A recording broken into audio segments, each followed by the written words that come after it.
Well, here we go. Let's go ahead and get started with another episode of our coffee sessions. This is the MLOps community. And today I am joined by two very special people. We have a guest star joining us. Vishnu is coming in for David, who's on the bench today after he got a little bit of a surgery this last week. And actually, he just texted me some pictures. He does not look good, but everything went well with the surgery. So that's big thumbs up. Get better soon, David.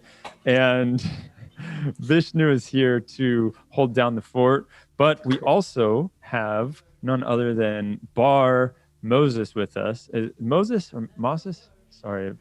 You got it right the first time. I did. All right, there we go. And she is of notable fame for her term Data Downtime.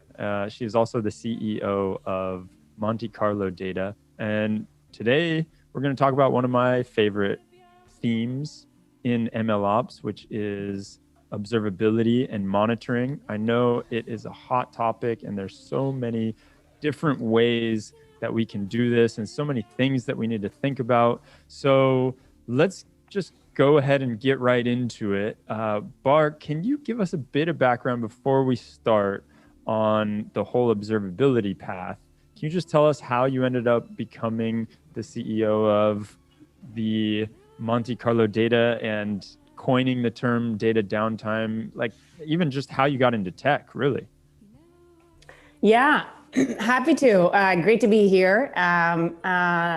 I'll share a little bit of background about myself. So I was actually born and raised in Israel. I was born on a university campus. My dad was a physics professor, and my mom is a meditation and dance teacher, actually. I like what you did there with the music, by the way, very smooth. In Israel, I was drafted at age 18 to the Israeli Air Force, and there I was basically a commander of a data analyst unit. So sort of started out there, and then after a few years, I took a year off to backpack in South America. Nothing to do with sort of tech at all. After that, I actually moved to the Bay Area. I studied math and stats at Stanford. My favorite class was called Mathematics, sort of a combination of magic tricks that are based on math. There's actually a great book. Oh, nice. Very easy read. Recommend it. We'll check it out. Please do. But it's called Mathemagic is the book? Yep, that's right. It's called Mathematics, by Percy Diakonis. Cool. Check it out. And then come up with a trick based on based on an algorithm, and let me know how it goes. That's our homework. We'll do the next coffee session. Yeah. Exactly. We can present. Loved doing that. Actually, and then moved into business. So I was actually, I worked as a management consultant at Bain, where I got the opportunity to work with Fortune 500 companies and other enterprises on their data strategy and operations. So worked partly with the sort of M&A group there and partly with data science team, mostly helping organizations make decisions with data, make strategic decisions, like which markets to enter, which sort of, how to solve business problems. And this is like, about a decade ago. There wasn't that much, we didn't have lots of that many sophisticated ways to work with data back then. It was sort of the early days. And like in sort of other scenarios in business, oftentimes there was actually partial data. So, you have to make a lot of decisions, either without data at all or with very bad data. And so after that, actually, that's when I first started or first joined the tech scene, is when I joined Gainsight. So I joined Gainsight in 2015. And Gainsight is a customer data or customer success platform for folks not familiar with the company. And I joined Gainsight for a couple of reasons. One, I was really excited to bring sort of my quantitative background to an industry that was historically more kind of qualitative. And second, was really excited to create the customer success category, which Gainsight is sort of famously known for. That also, all those things sort of inspired my work later on at Monte Carlo. So at Gainsight, I was actually responsible for a team that was responsible for our customer data, our internal customer data. And we actually built kind of like this incubator where, we were sort of adopting, kind of like eating our own dog food, so to speak, or drinking our own champagne. And then, when things sort of, when they worked really well and were effective, we implement them with our customers as well. Very nice. Yeah. And so that was kind of sort of the kind of, my path in data, so to speak. After that started Monte Carlo, mostly after being frustrated by how hard things are in the data space and, a desire to fix that.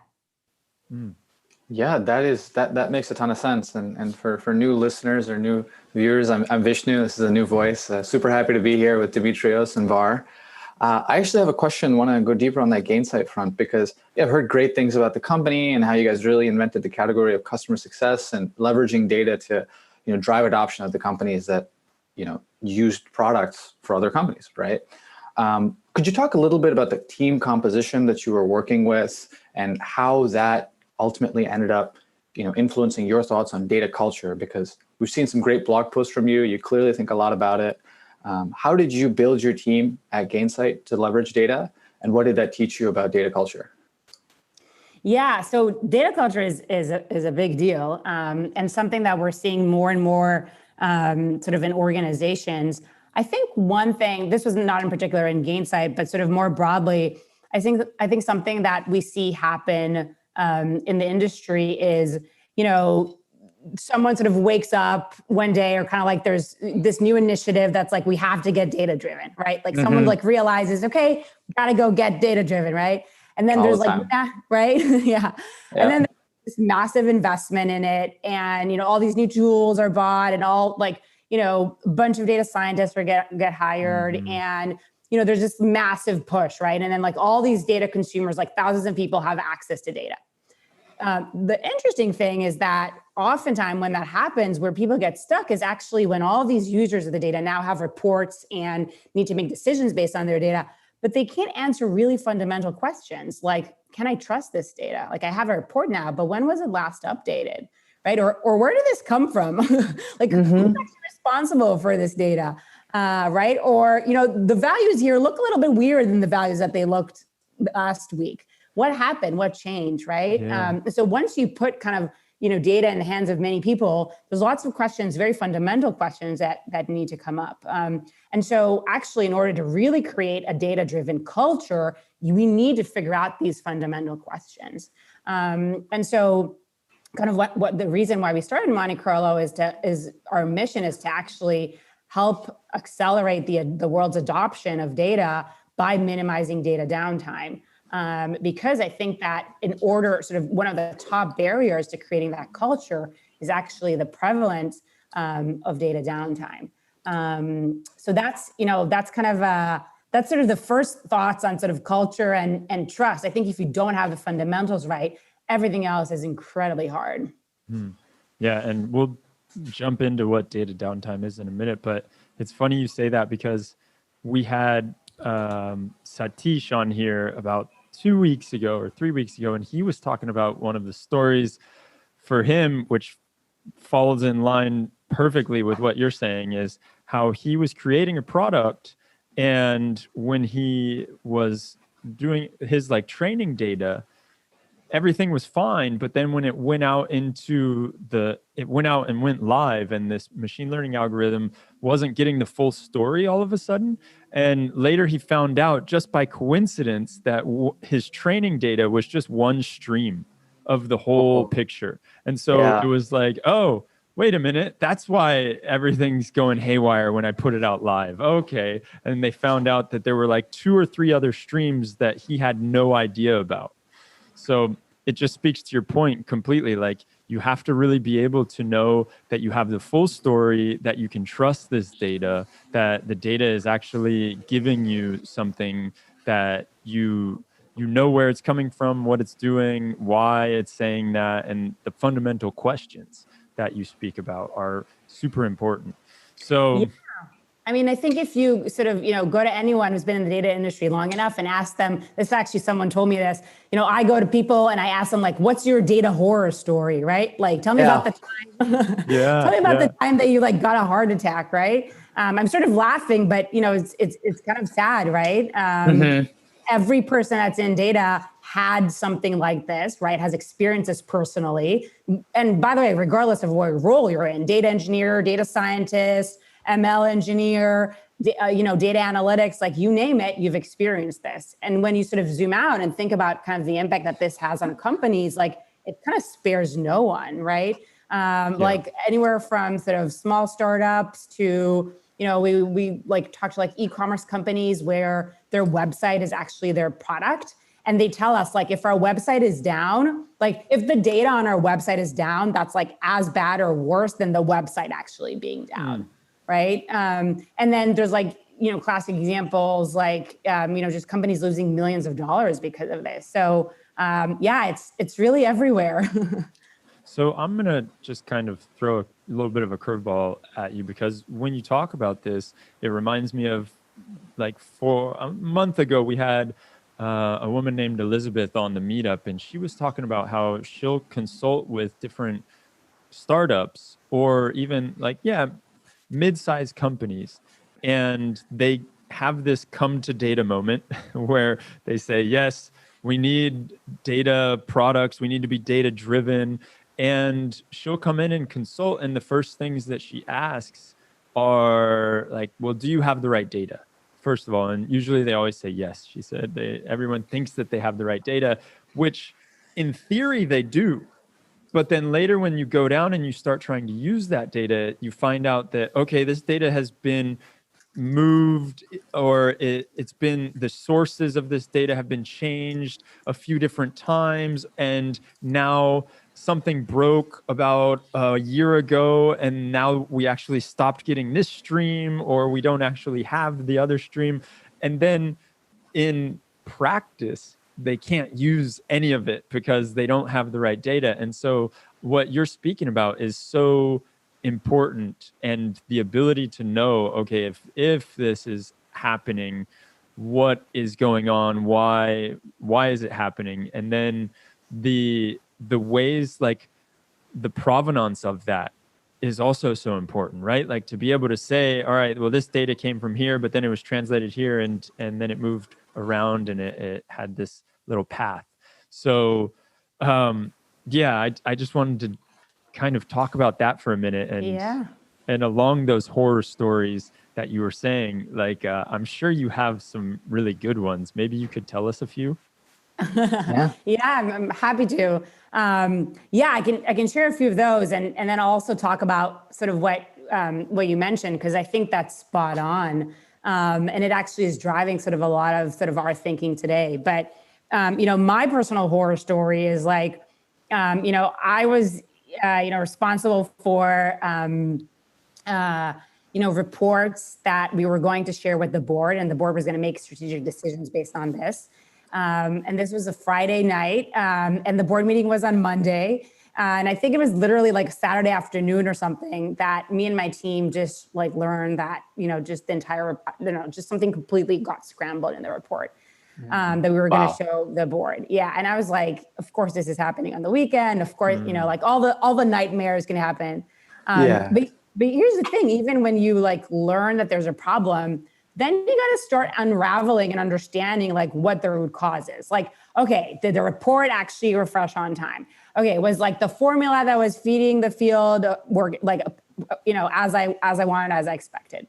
Did all the tables that feed that specific report, were they refreshed, right? And then you start like going backwards and like, okay, was like the third party source data that we brought in all the way like from Facebook, or maybe this was like Mixpanel, or whatever data like the day sent, and then you start going through all these steps to make sure that the report at the end is right? And like go figure like where along that chain something broke, right?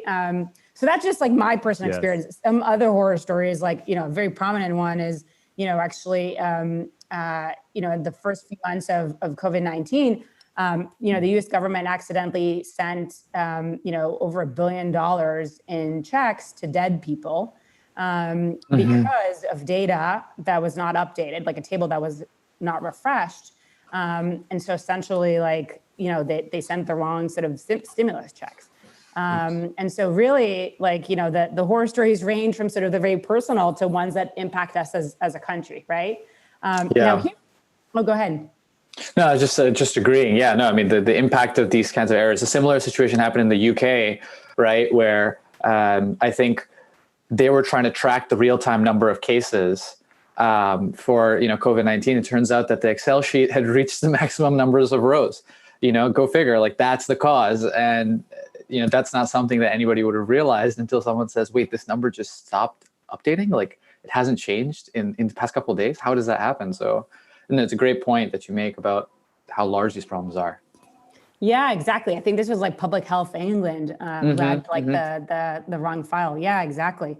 So, kind of going back to, your comment earlier, I think that maybe the most interesting thing here is that as data people, we're surprised that this happened, right? I think that's a thing. Like, if you look at, sort of engineering, building applications or kind of any other architecture, you're not surprised because, it's a complex system and things can break anywhere. But suddenly in data, like, we're like, oh yeah, things move around and we're surprised, right? But actually we've solved this in software engineering, right? And so I think in a very sort of similar way, what we believe in is what we call sort of this data observability is kind of a corollary to that, right? And so maybe I'll actually explain what we mean when we say, data downtime, because data downtime is actually how we describe all these different instances of sort of the data horror stories or the data kind of being wrong, right? And sort of, the origin of data downtime is actually comes from application downtime. And so the way to think about this is, a couple of decades ago, if your app, if your website was down, like literally nobody cared because nobody was looking at your website. And so it wasn't a big deal, right? And we've, in the last couple of decades, developed very strong methodologies in order to make sure that your website is not down, right? And so, that kind of measurement of like what folks look at, like 5 nines of availability, has sort of become the standard for us, right? In DevOps. What we're saying and what we're seeing in the market is that the same thing is happening for data. Like today, sometimes your reports are wrong somewhere. People still have horror stories. Like we're not going to it's not going to be able to cut it anymore. In a few years when we're all sort of using data all the time to make decisions, we're not going to be able to afford sort of these moments of data downtime. And so we need to develop the methodologies in the same way that we have in DevOps to support data engineers and to support folks in data to make sure that their data is up and they have 5 nines of availability. And so we actually see teams measuring data downtimes, like they have reports with SLAs and say like, how much data downtime did we have this month? And are we improving month over month, both in our time to detection for these issues, but also in our time to resolution of these. So I really think, going back also to your question about sort of culture, I think a strong data culture enables a conversation about this. Like, how have we improved on data downtime, on data trust? Yeah, there's so much great stuff in what you said. And, for anyone listening, I really recommend checking out some of Barr's blog posts on this because there's a lot there. I think one thing you said that was really nice was data is the new software. And I think that the entire community, the MLOps community, I think we've coalesced around the idea that software engineering best practices need to be brought to machine learning, to data engineering, to the new world of data. I think that's everything, it's like a cultural emphasis for us. I guess my question to you, based on what you're saying, is, I get it. I buy data downtime. But how do I get cultural or company-wide adoption before the crisis occurs, before the cost has been realized of saying, wow, we weren't looking at our data properly? Any suggestions or ideas on that front? Yeah, I think the interesting thing about sort of problems in general in data and engineering and also in MLOps and elsewhere is that oftentimes actually the biggest challenge is the people, right? And sort of the aspect of sort of convincing people or selling people on your problems, right? And so, I have lots of conversations with data leaders on like, how do I sell my initiative? Whatever initiative that is, right? Maybe it's, actually starting to use ML. Maybe it's, bringing a new solution. Maybe it's moving to, building sort of a data mesh architecture and trying to think about that, right? Regardless of what you're trying to sell in the organization, in this case, perhaps it's thinking about data downtime. There's a question of like, how do I get people to care about this, right? Absolutely. And so I think there's a few sort of tactics or a few ways that kind of have helped. One is that we are seeing the rise of data organizations more broadly in the company, which I think is very important. Oftentimes in the past, like data organizations were just, a handful of people, and perhaps they were kind of, tucked under another organization. Sometimes it's finance or IT or marketing. And more we're seeing data organizations actually stripped out of that and, as a standalone unit, oftentimes reporting directly to, an executive or the CEO, and sort of data organizations getting more power in companies, and therefore, have the ability to help drive data initiatives across the organization. I think that's one big change that we're seeing. More tactically, like how to sort of sell your idea. One thing that's helped me the most is always to tie it back to the business outcomes, right? So the question is less around, how do I prevent, a schema change breaking my report? And the question is more around, how do I make our company most effective? How do we make our customers the happiest, right? Like, because if someone makes a schema change somewhere upstream and then the report is wrong and that report gets sent to a customer and then you lose the customer trust, that's impact on the company. And that's something that if you speak about that is way easier to relate to and to understand too. And so always tying it back to sort of the business outcome and how this makes us a better company and a better organization is a way that I've found helpful. And then on a team level, one thing that, I sort of like to think about is like, what's in it for me, right? So if I'm the sales team or the marketing team or, just any other organization, what's in it for me? Why should I care about data downtime? I don't know, maybe I shouldn't, right? If you can articulate clearly, here's how you should care about this. Here's why, because you are spending 70% of your time on fire drills, or because one mistake has caused your marketing campaign ROI to be completely out of whack, right? Or because it means that as a sales team, you're targeting the wrong customers. If you could really bring it back to like, what's in it for me as a team, I think it's just easier for folks to relate to. Yeah, well, so continuing on this like cultural kick for the data teams, as far as scaling data teams, how have you seen companies doing it right? How do you have any best practices or advice that you've seen when it's done well and that you could pass along? Just to kind of jump off that, it's a great question, Demetrius, because I saw the post that you had about data analysts and how many companies just say, okay, time to think about data. Let's get the data analyst in here and they'll figure out what we're doing with data. So I think this is a really great question and excited to see what you're thinking on that front. Yeah, I think sort of early in the company's maturity, there's there could be, I'll start actually by saying there could be a number of different paths, right? So there isn't sort of a silver bullet here, and I don't think that there's kind of one way that fits for everyone. But we sort of see trends and patterns working with many companies, right? One thing that we see, as I mentioned, like in the early days, sort of the first step of maturity is that you hire someone who's probably can have sort of can do a variety of different things, potentially a data analyst, maybe has a little bit of a data science background, maybe a little bit of actually like project management, because in the early days, you sort of need to figure out how to, move all the different pieces together.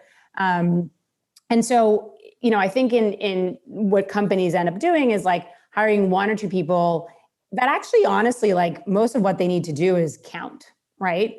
Like there's some really basic questions in the early days they need to answer, like, what's our revenue? How many customers do we have? There's so many companies out there that can't answer that question, right? Right. And so actually at the beginning, you just need people to like or one or two folks to help answer those very basic questions about the company. Maybe you want to do a cohort analysis to better understand churn, right? Maybe you want to look at what makes your customers successful. So some analytics to better understand your business. And then oftentimes what we see from there is actually this sort of cycle where teams move from centralized to decentralized models. And so what that means at the beginning, maybe this analyst that you hired sort of grew into sort of a small team of data folks. And then actually they start having people that are embedded in each function. So someone that helps the finance team, someone that helps marketing, someone that helps sales, customer success. And that's sort of more of a decentralized model. And then over time, organizations realize that they want to consolidate on best practices. So they put together a data platform team that actually sort of owns all of the architecture and actually starts making data self-serve to folks in the organization. And in those stages, there's kind of talks about like data democratization and how do we actually empower folks with, maybe Looker reports or Tableau dashboards to make decisions. And then once again, there's oftentimes another move to decentralization as the company grows further. Potentially if a company is thinking about IPOing or going public, that also kind of stirs this, internal need to align on best practices for IPOs. And so that's just a little bit, some examples. Again, no silver bullet, but that's a little bit about, how some of the trends that we see. Yeah, that makes a ton of sense. I think you're totally right that this model of centralization to decentralization, back to centralization, and the embedding of this data expertise into teams, it makes different things make sense at different stages of companies, right? That's always where the complexity comes in.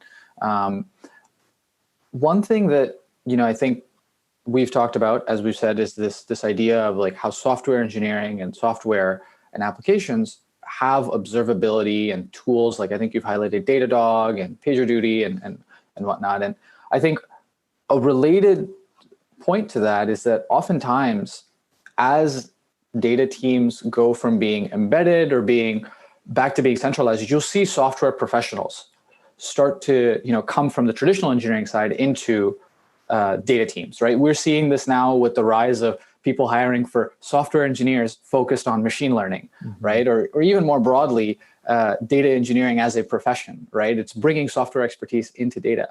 I mean, from your standpoint, what are the hard lessons that many of those professionals learn about how data can be different than software? In what ways does observability of data and ML workflows differ from traditional software systems? Good question, Vishnu, coming with some great questions, man. This is why I brought you. Well, I hope Barr thinks it's a great question. Yeah, no, for sure. And something that we think a lot about. I think, so as you mentioned, like there's many similarities, right? There's many ways in which sort of observability applies in the same lens. But also there's, very many differences. So starting out by actually the personas which you pointed out, right? Oftentimes, folks coming from data space and analytics or data science are actually, not familiar with the space with like engineering solutions and perhaps, have not heard about New Relic or Datadog as solutions, just as examples. And, vice versa, like folks in software engineering or ML, as an example, are not always familiar with sort of, all the kind of best practices from data and BI and IT as well, right? And so there's this really interesting cross and sort of mix over. Some other examples of sort of the big differences are actually, the components of what it means. So I'll take data observability as an example. If you think about observability in software, applications can break for sort of a million of different reasons. And there's like specific things that DevOps or kind of that you track in observability, right? Traces, metrics, logs, et cetera. In data, we actually had to define that, right? That didn't exist before, wow, yeah. Right? You're right. Right? Like, what does that mean? How do you think about observability in data? What do you log? Right? Exactly, right? What do you and log? where? That's a question I grapple with. What am I logging about my models and about the new data that's ingesting? Yeah, that's a great point. Exactly, right? And there isn't a lot out there for folks asking that question. And, I think we're also early in the journey of defining that. Vishnu, we should talk after this and come up with more frameworks to help folks, right? Yeah. Let me know if you figure it out. Well, I will. I'll also let the world know, because it's $1 billion question. Yeah, exactly. But what we started with, right? Like the way that we, I think when there's like these really big existential questions, you really want to start out with like, one step at a time and like breaking it down into sort of discrete problems. And so we attacked this, or sort of thought about kind of the question of what does data observability actually mean, from the perspective of how do we help data teams make sure that they are never, that they never have a bad horror story again, that they are always the first to know about problems. And how do we do that, right? And so we actually talked to hundreds of data teams. Like we logged all of their data horror stories, nice. Looked at all of the root causes, broke down what are the main root causes, and then broke down what are the main symptoms that helped us or help them detect those issues. And then also, what did they do to resolve that, right? And so we basically had a data set of all this good stuff about sort of data downtime and, how people dealt with them and what was the implications and, what was the reason. And, based on that data set, we basically came up with sort of our first framework for data observability, which includes our 5 pillars. And we believe that these 5 pillars give you the health that you need or the visibility into the health of your data. And those 5 pillars, I'll just name them. The first is freshness. The second is volume. Third is schema. Fourth is distribution. And fifth is lineage. You can read more about this in a blog post too, and happy to chat about this. But the idea is like, if you actually sort of instrument, monitor, and observe these 5 pillars holistically, they give you a good view into your data systems. And actually, if you use it wisely, it can help you avoid all these issues to begin with, which is also a part of the culture, right? Like if we're actually being proactive about observing our data, then we can minimize these issues. And again, those are best practices that we've brought over from software engineering. So it's similar in that we're applying the same methodology. It's very different in that we need to rethink what it means for data in particular. Cool. So I'm wondering, when it comes to machine learning, and this is something that way back in the beginning, in the start of the MLOps community, I had on Shubi Jain, and he was an ML engineer at SurveyMonkey. Now he's since gone to Stitch Fix. But his whole thing was, there's 3 types of observing or monitoring that needs to happen when it comes to machine learning. One is the data monitoring. The other is just the regular software engineering monitoring that we all are familiar with and that's been around for a while. And then there's like the model monitoring. I noticed that you just stuck with the data monitoring. Was there a reason for trying to niche down and only do that one instead of trying to cover all 3 of these? Yeah, first of all, I like that, those sort of three ways of thinking of monitoring. And I think, in the end, it all comes down to the same thing and the same principles. So it's really hard to completely differentiate one from the other. And if you're doing one well, it's very easy to implement it with others. And so, I would say, yes, there are differences between those, but like fundamentally, they're very, very, very similar, more similar than not. For us in particular, most of our customers, are kind of in the early days of ML. And so, sort of growing with them as they are, in that journey. But it's definitely a huge part of this challenge across the industry. And do you see it being something that would be like, you need one solution for all 3 of those, or is it where you would need like we talked about Datadog earlier, for maybe the software engineering monitoring side, and then you have a Monte Carlo for the data observability, and then you have something else for the model observability? Or is it going to be one tool to rule the whole monitoring? Yeah, I mean, I think, one of the ways to sort of think about this is sort of on the sort of axis of time and axis of persona, right? So like, who's the person who's using each of those solutions, right? And is it the same person or not? I think in the data space right now, there's so many things in flux, specifically around the personas. Like all of the lines have been blurred. So, and even when someone says like, oh, I'm doing BI, actually there might be like writing ETL, and like, maybe even doing data science, right? Or sometimes we work with teams where, they're all data scientists in their title, but actually mostly doing analytics. And then, folks that, are hired as ML engineers, but like there isn't ML yet. So they're doing other things in the meantime, right? And then engineers that, are traditionally back end and now running data teams. And so the lines are so blurred. I think it's a little bit too early to really sort of determine that. I think one of the things that we need to figure out is like, converging on what are these roles, what are folks owning, how do they kind of think about their world? And then I think there will be solutions that are tailored or targeted at those personas in particular. And we're seeing that sort of in the space more broadly. So that's how I would think about it, sort of more on kind of like, more sort of from an outside in perspective, right? Like who's the customer, what's their pain point? And I believe that, the best tools and the best solutions are targeted at those specific people and help them sort of solve their day-to-day.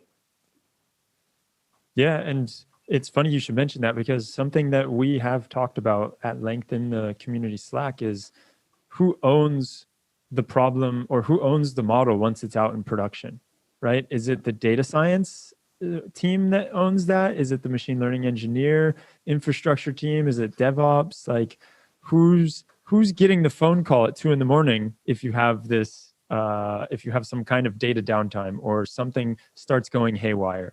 And it's interesting that you talk about it. It is still very new, and we're trying to figure that out together, I guess, and decide like who's the right person to call at 2 a.m.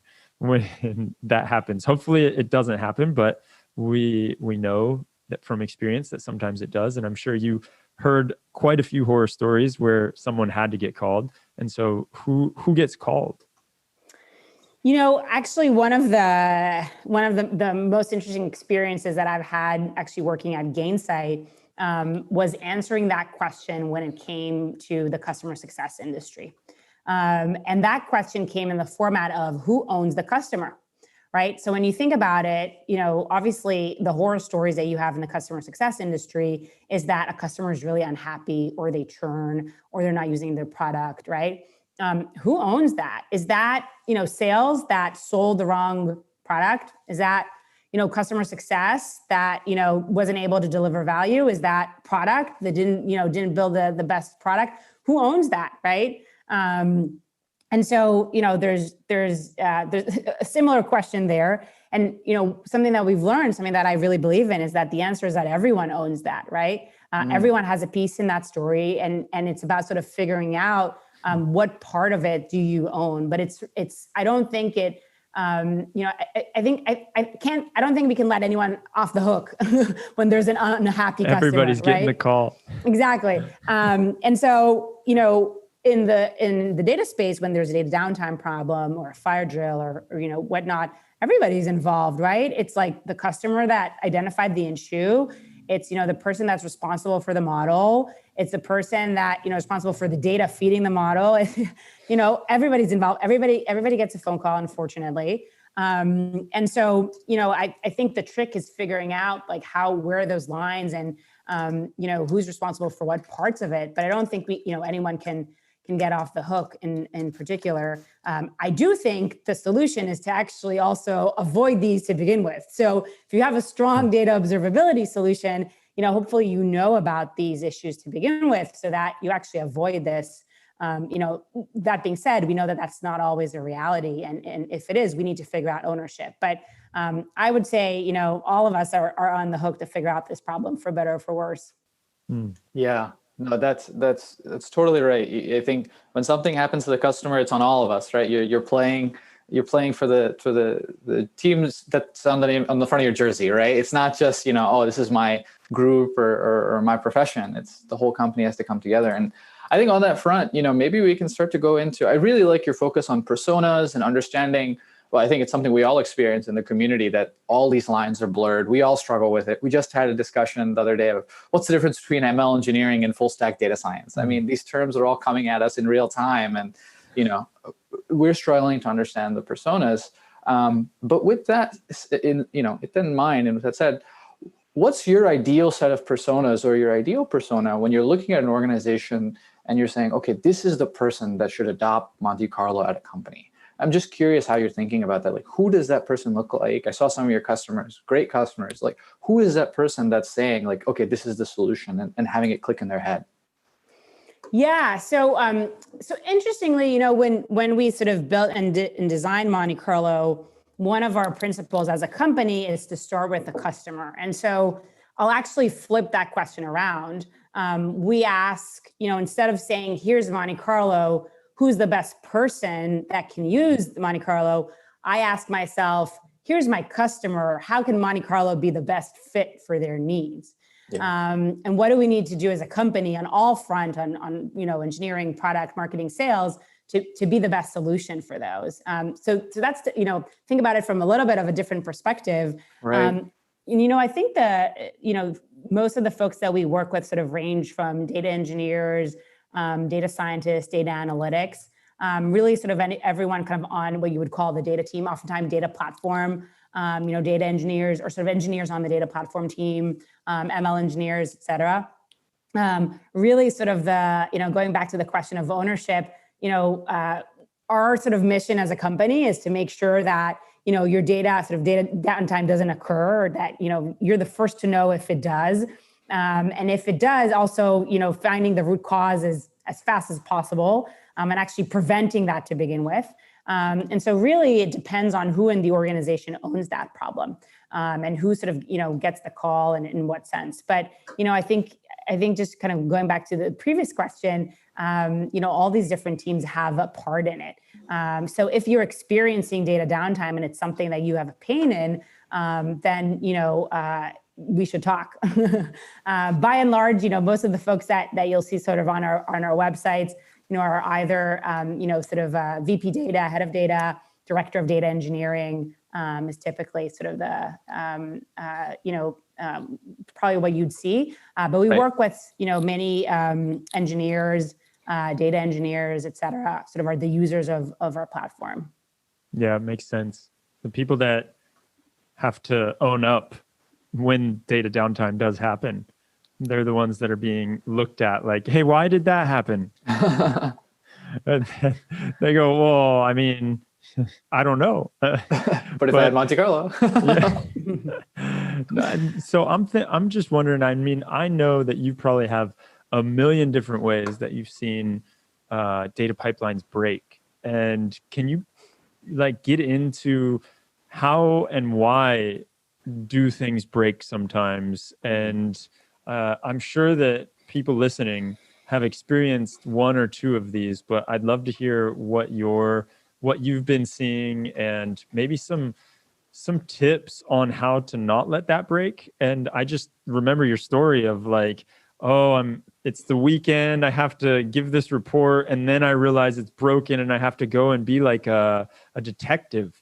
You're Sherlock Holmes going back through there, like, what exactly is broken? Does this work still? Yeah. All right. Well, there's this step. Exactly. Yeah. So, debugging. Yeah, debugging completely. So what are some ways that you've seen things break?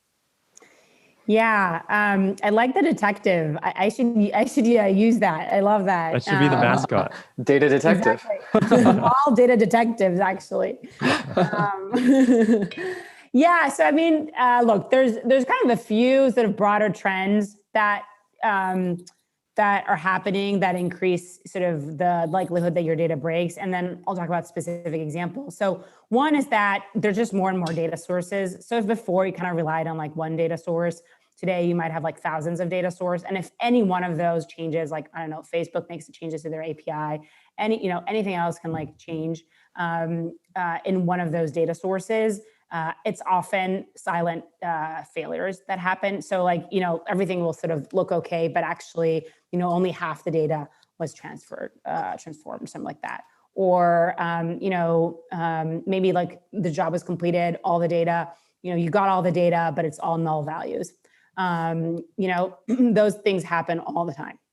The second is that there's just like an increasingly complex data pipelines, right? There's just like, plethora of solutions that you might be using. You might have multiple numbers. Maybe you have like a couple of data warehouses and a data lake, right? People are always thinking like, do I need a data lake or data warehouse? And they end up getting both. Maybe you have multiple solutions of those. Maybe you have like, a few different ways for like what you're doing with the data. You're probably like writing jobs in a couple different ways. And so just there's like way more complexity across the data stack when you think about that. And you think about your detective work, you have way more, paths to go through, right? And so that's a big reason. And then the third, which, ties back to everything we talked about, is data teams are just bigger and more specialized right now, right? So you just have way more cooks in the kitchen. You have way more people like tinkering things, moving around. If there's one thing that's constant for data teams, that there's always change. There's always new people coming or joining. There's always new, solutions to be tried, to be built. There's always, more data consumers asking for more data that they can use. And so all those changes introduce a lot of, imbalance or irregularities, or just, changes in the infrastructure, which might impact the quality of the data itself. So I mentioned a few specific examples, but, a few others could be, like, as I mentioned, like a schema change. Maybe, an engineer made a change to your website somewhere. Maybe, someone changed, a field type, from integer to string. Maybe there was a syntax error somewhere that, just had, downstream implications on another team using it. Really, the list goes on, right? Like basically any change that you introduce to a system can have unintended consequences downstream. Yeah. And so when you think about sort of, why they break, there can be very many reasons. I think on sort of, you asked a little bit about kind of tips and best practices for what to do. I'll tell you what I did at the beginning. Actually, the way you described it was accurate. I actually had this like very manual way. I was like, okay, this is where the data starts. And now we're going to compare it to the first step. Does this look okay? Yes. Okay. Exactly. Now let's compare it to the second step. And you're like, okay. And you're like, man, am I crazy? Is the world crazy? Like, you start doubting yourself, right? You're like, how can it be that we have to do this? We have to go through this process. We have to be insane to be working this way. And however, this is the only way that we can operate today because we don't have a better way.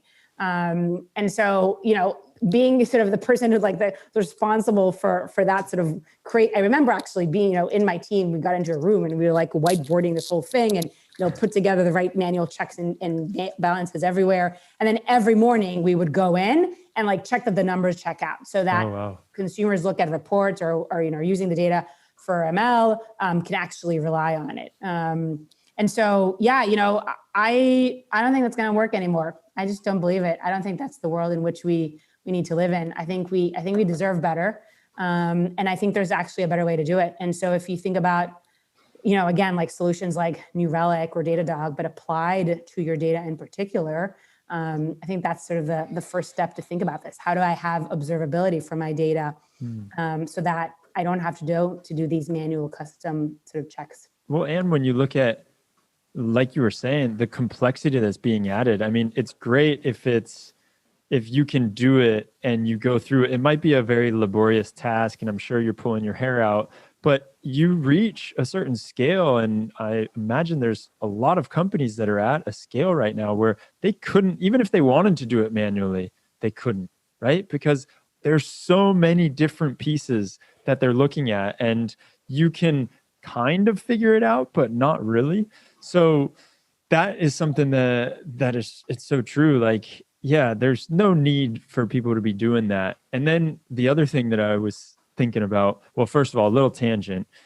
I foresee you using now on your LinkedIn and Twitter posts the emoji of like the magnifying glass, yeah. The detective, yeah. Now I get the feeling when I see one of your posts that you're gonna be using that one. I might. I'll give you credit for it. There we go.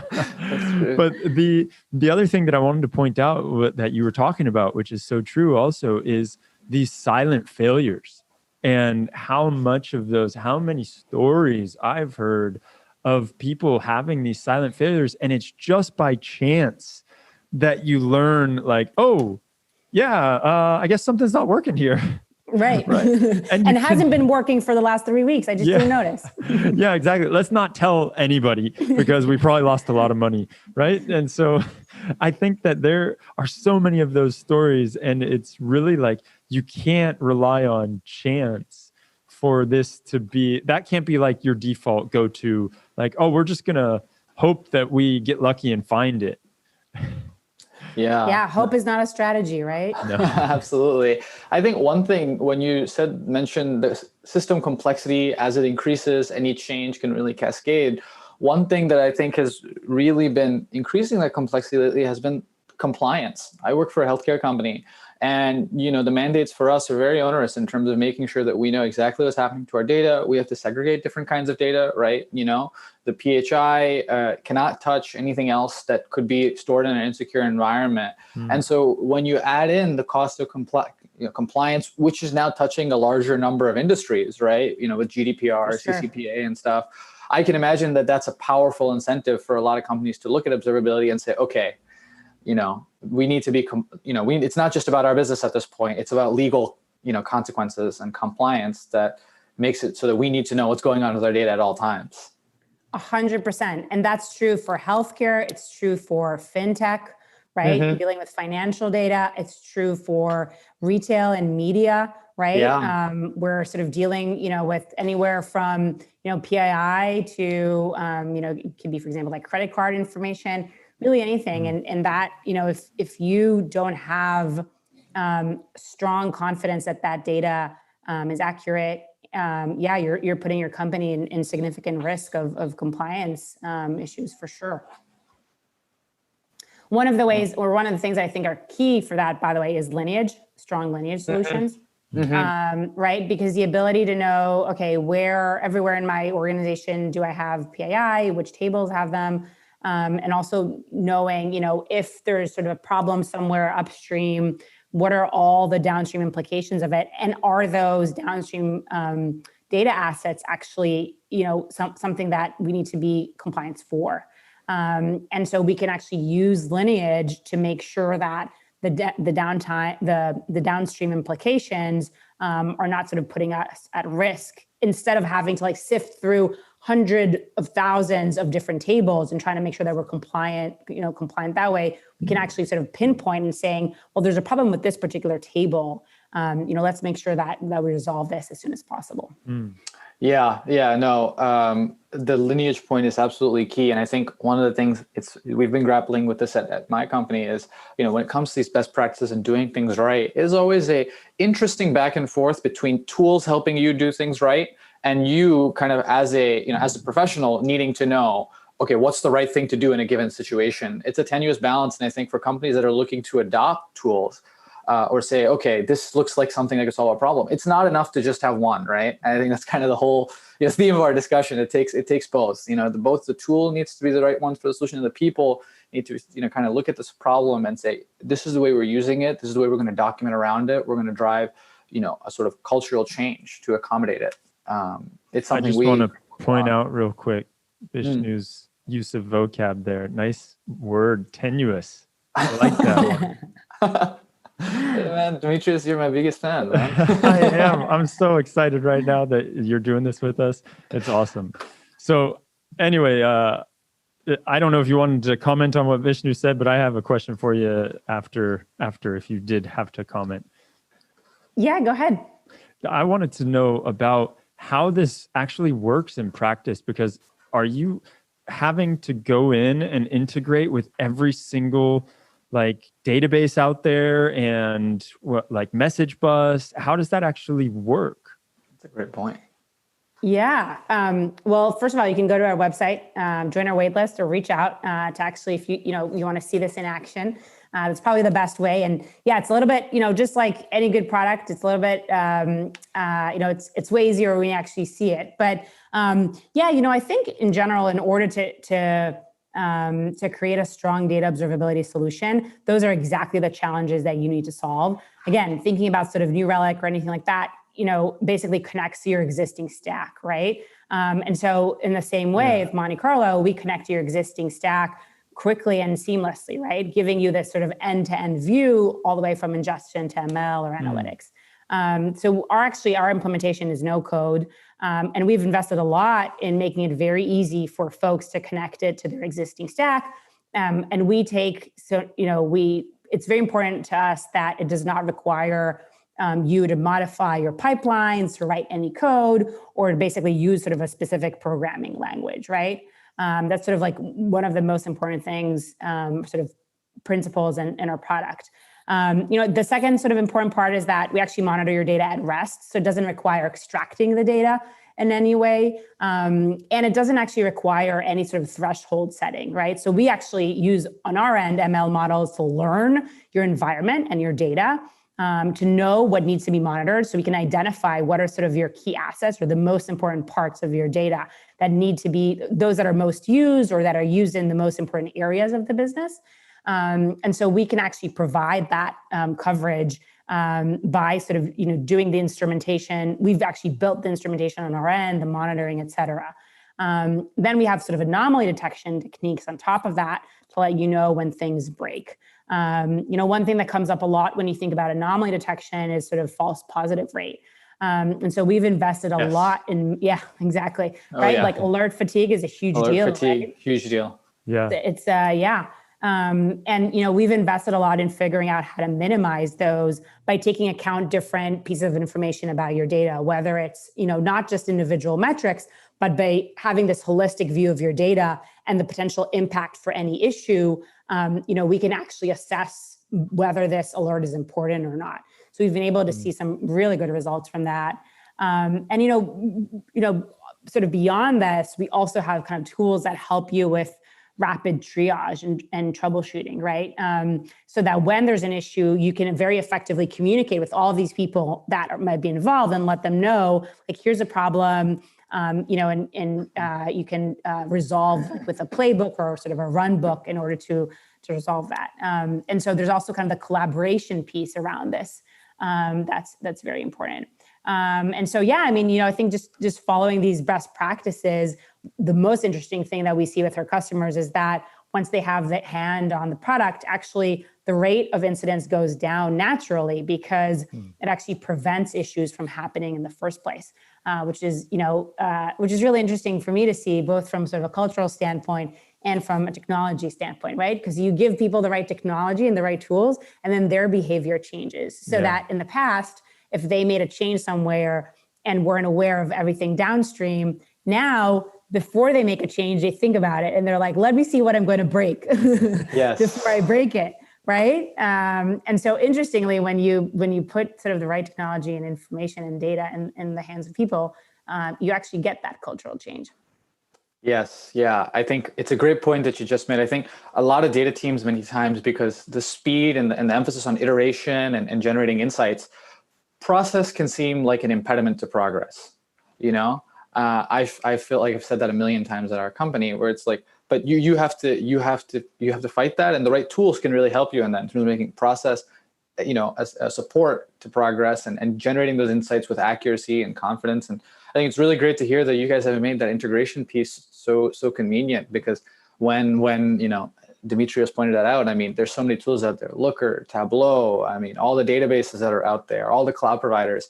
It can be very intimidating to say, so this tool is going to work with all of our stack? How is that possible? So I think it's great to hear that you guys have really thought that through from a customer standpoint.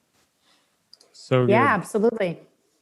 I think it's just amazing talking to you about this stuff and how you view it.